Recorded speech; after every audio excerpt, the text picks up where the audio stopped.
Good morning प्यारे बच्चों। आज हम करेंगे वर्कशीट नंबर 32। सब्जेक्ट है आपका हिंदी। हिंदी में टॉपिक है उपसर्ग। क्लास आपकी 8th है और डेट है 2 फरवरी। सबसे पहले हमें पता होना चाहिए उपसर्ग होते क्या हैं, तभी हम इस वर्कशीट को अच्छे से समझ पाएंगे। मान लिया एक शब्द है हार। आपको मैं एक उदाहरण देता हूँ, उसी से आपको समझाता हूँ उपसर्ग होते क्या हैं। हार शब्द से पहले यानी शुरू में हमने आ जोड़ दिया तो नया शब्द बन गया आहार। ठीक है, तो ये जो हमारा शब्द था, मूल शब्द था, ये कहलाता है मूल शब्द। इससे पहले जो भी शब्द जुड़ते हैं यानी किसी शब्द से पहले शुरू में या आरंभ में जो जुड़ते हैं वो उपसर्ग कहलाते हैं। ठीक है, तो आपको पता चल गया होगा किसी शब्द से पहले जुड़ने वाले शब्दांश को उपसर्ग कहते हैं। तो उपसर्ग यही होते हैं। अब हम अपनी वर्कशीट को पढ़ेंगे और आपको अच्छे से समझ में भी आएगी। बच्चों, हिंदी भाषा में शब्दों की रचना कई प्रकार से की जाती है। इन्हीं में से एक विधि है शब्दों के आरंभ में या अंत में कुछ शब्दांश जोड़कर नए शब्द बनाना। ठीक है, तो आपको ध्यान रखना है जो उपसर्ग होते हैं वो शब्द के आरंभ में जुड़ते हैं और अंत में जो जुड़ते हैं उन्हें प्रत्यय बोलते हैं। उन्हें हम अलग से करेंगे। तो अभी हमारा टॉपिक है आज का उपसर्ग। तो आपको ध्यान रखना है शब्द के आरंभ में जो जुड़ते हैं वो उपसर्ग कहलाते हैं। आगे पढ़ेंगे अब हम। इस तरह से प्राप्त नए शब्द के अर्थ में नवीनता देखी जा सकती है। इसका मतलब ये है कि अगर हमने किसी शब्द में, मान लो एक हार नामक एक शब्द था, उससे पहले हमने आ जोड़ दिया तो अब क्या बन गया आहार। तो हार का तो मतलब, हार का अर्थ होता है पराजय, पराजित होना, या फिर फूलों की माला भी हार का मतलब होता है।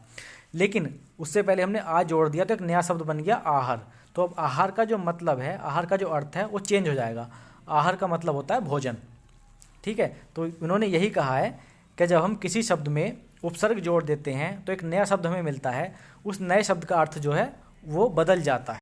हम आगे पढ़ेंगे। जैसे हार शब्द में आ, प्र या वी जोड़ने पर हमें क्रम से आहार, प्रहार, विहार शब्द प्राप्त होते हैं जो अपने मूल शब्द हार के अर्थ से पूरी तरह से अलग अर्थ रखते हैं। कैसे रखते हैं एक बार हम देख लेते हैं। हार हमारा शब्द है, हार से पहले हमने आ जोड़ दिया तो हमारा क्या शब्द बन जाएगा, आहार बन जाएगा।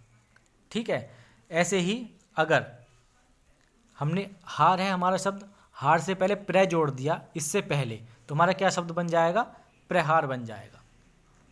ऐसे ही हार है हमारा शब्द, हार से पहले हमने वी जोड़ दिया इससे पहले शुरू में तो हमारा शब्द क्या बन जाएगा, विहार बन जाएगा। इन्होंने हमसे यही कहना चाहा है इस वर्कशीट में।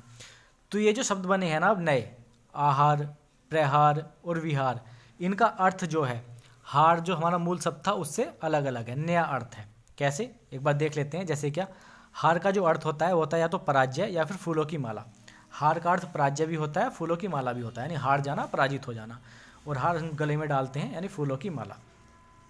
अगर हम हार से पहले आ जोड़ देते हैं तो हमारा नया शब्द बनेगा आहार, जबकि आहार का मतलब होता है भोजन। ठीक है, तो इसका अर्थ हमारा अलग हो गया। ऐसे ही अगर हमने हार से पहले प्र जोड़ दिया तो हमारा नया शब्द बन गया प्रहार। प्रहार का मतलब होता है चोट। ऐसे ही हार हमारा शब्द था, उससे पहले हमने वी जोड़ दिया तो वी अब हमारा नया शब्द बन जाएगा विहार। इसका मतलब होता है भ्रमण करना, मतलब घूमना। तो ये हमें आपको समझ में आ गया होगा कि किस तरीके से उपसर्ग किसी शब्द के शुरू में जुड़कर उसके अर्थ को बदल देता है। एक तो नया शब्द बनाता है और एक उसके अर्थ को भी बदल देता है। हम एक बार उपसर्ग की परिभाषा देख लेते हैं। ये दी हुई है, वे शब्दांश जो किसी शब्द के शुरू में जुड़कर, आपको ध्यान रखना ये इंपॉर्टेंट है, जो किसी शब्द के शुरू में जुड़कर उसके अर्थ में परिवर्तन या विशेषता ला देते हैं उन्हें उपसर्ग कहते हैं। ये आपको याद करनी है, इंपॉर्टेंट है ये। आगे देखते हैं हम। हिंदी भाषा में 3 प्रकार के उपसर्ग प्रचलित हैं, यानी 3 प्रकार के उपसर्ग होते हैं हिंदी भाषा में। कौन कौन से? संस्कृत के उपसर्ग, हिंदी के उपसर्ग और विदेशी उपसर्ग। देखते हैं कौन कौन से संस्कृत के उपसर्ग हैं, उन्हें क्या बोलते हैं, और हिंदी के उपसर्ग को क्या बोलते हैं। सबसे पहले संस्कृत के उपसर्ग। संस्कृत के उपसर्गों को तत्सम उपसर्ग भी कहा जाता है। आपको ध्यान रखना है, तत्सम उपसर्ग किसे कहा जाता है, संस्कृत के उपसर्गों को कहा जाता है। ये उपसर्ग प्राय उन शब्दों के साथ जुड़ते हैं जो संस्कृत भाषा से हिंदी में आए हैं। आपको इन्हें बहुत ज़्यादा समझने की कोई ज़रूरत नहीं है, ये इन्होंने बस वैसे ही समझाया है थोड़ा सा। आपके एग्जाम के पॉइंट ऑफ व्यू से बहुत ज़्यादा इंपॉर्टेंट ये नहीं है, लेकिन मैं आपको समझा देता हूँ। जैसे अति प्लस आचार, यानी आचार हमारा एक शब्द था, उससे पहले हमने अति उपसर्ग जोड़ दिया तो हमारा नया शब्द बन गया अत्याचार। ऐसे ही एक लव जो है हमारा एक शब्द है, उससे पहले हमने दुर्शब्दांश जोड़ दिया जो हमारा उपसर्ग कहलाता है, तो हमारा नया शब्द बन गया दुर्लभ। ऐसे ही अब है हिंदी के उपसर्ग। हिंदी के उपसर्ग को तद्भव उपसर्ग भी कहते हैं, आपको यही ध्यान रखना है। संस्कृत के उपसर्गों को तत्सम उपसर्ग कहते हैं और हिंदी के उपसर्गों को तद्भव उपसर्ग कहते हैं। आपको 2 पॉइंट आपको ध्यान रखने हैं बस। उसके बाद कुछ होते हैं विदेशी उपसर्ग। विदेशी उपसर्ग कौन से होते हैं? इन्हें आगत उपसर्ग भी कहा जाता है। आगत मतलब जो बाहर से आए हुए हैं, तो विदेशी उपसर्ग को आगत उपसर्ग भी कहा जाता है। आपको ये भी ध्यान रखना है, बस 3 पॉइंट ध्यान रखने हैं। संस्कृत के उपसर्ग को तत्सम उपसर्ग, हिंदी के उपसर्ग को तद्भव उपसर्ग और विदेशी उपसर्ग को आगत उपसर्ग कहते हैं। उसके बाद हम अपनी एक्सरसाइज देख लेते हैं। हमें कुछ काम दिया हुआ है जो हमें करके भेजना है। ये है, यहाँ पर शब्द दिए हुए हैं, ठीक है, ये कुछ शब्द दिए हुए हैं। हमें इन शब्दों के उपसर्ग बताना है, इनमें कौन सा उपसर्ग लगा हुआ है और मूल शब्द क्या है। ठीक है, आपकी वर्कशीट में लिखे हुए नहीं होंगे, ये मैंने आंसर दिए हैं, आपको बताना है। यानी जो हमारे शब्द दिए हुए हैं इनमें से हमें उपसर्ग छांटना है और मूल शब्द छांटना है। जैसे क्या, अंतर्राष्ट्रीय पहला शब्द है, तो अंतर्राष्ट्रीय में जो उपसर्ग है यानी शुरू में जो जुड़ता है, ठीक है, उपसर्ग शुरू में जुड़ता है, मूल शब्द हमारा पीछे वाला होता है। तो अंतर्राष्ट्रीय में उपसर्ग है अंतर और इसका मूल शब्द है राष्ट्रीय। ठीक है, अंतर प्लस राष्ट्रीय से क्या बन जाएगा? अंतर्राष्ट्रीय बन जाएगा। तो आपको यहीं लिखना है, उपसर्ग के नीचे लिख देना है अंतर और मूल शब्द के नीचे लिख देना है राष्ट्रीय। ऐसे ही होप सो आपको समझ में आ गया होगा, क्योंकि मैंने काफ़ी अच्छे से समझाया है, डिफरेंस भी बताया है और उपसर्ग क्या होते हैं ये भी एग्जाम्पल देकर भी बताया है। दूसरा शब्द है हमारा निर्धन। निर्धन में उपसर्ग है निर, ठीक है, और इसका मूल शब्द है धन।